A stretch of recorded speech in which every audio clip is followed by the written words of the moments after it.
الذين آتيناهم الكتاب يتلونه حق تلاوته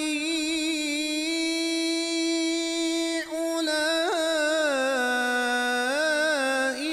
يؤمنون به.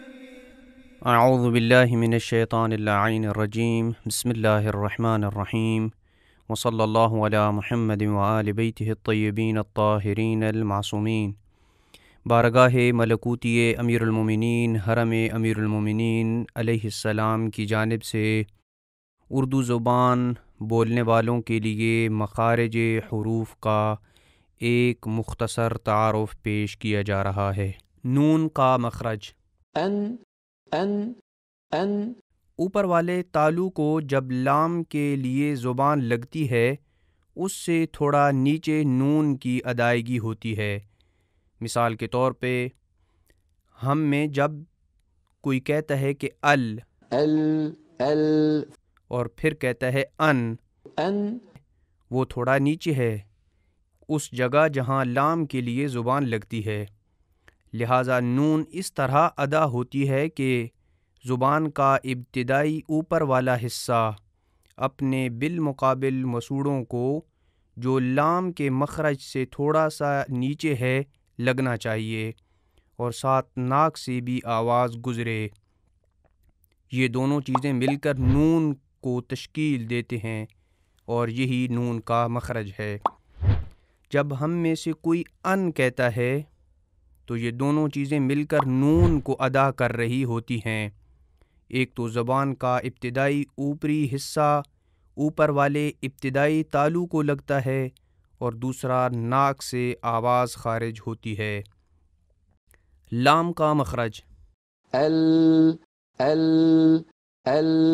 پیلی زرد جگہ ہمیں یہ بتا رہی ہے کہ لام کی ادائیگی میں زبان اس جگہ ٹکراتی ہے.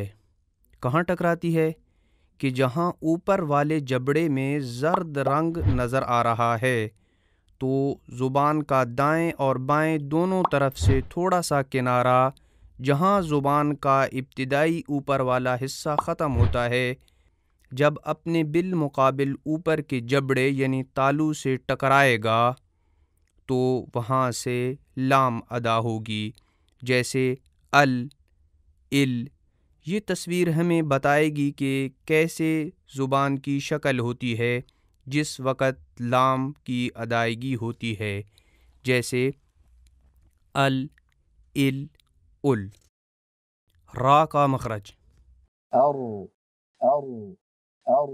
را کا مخرج یہ ہے کہ زبان کا ابتدائی اوپر والا حصہ یعنی زبان کا سرا اپنے بالمقابل مسوڑوں کو لگے جو کہ نون کے مخرج کے قریب ہے اور زبان اس طرح ہو کہ اوپر تالو سے ٹکرائے یعنی درمیان میں خلا باقی رہ جائے کیونکہ را کی ادائیگی میں زبان اوپر لگتی ہے مگر زبان کا درمیان اوپر کو نہیں چھوتا اور یہیں سے آواز کا گزر ہوتا ہے.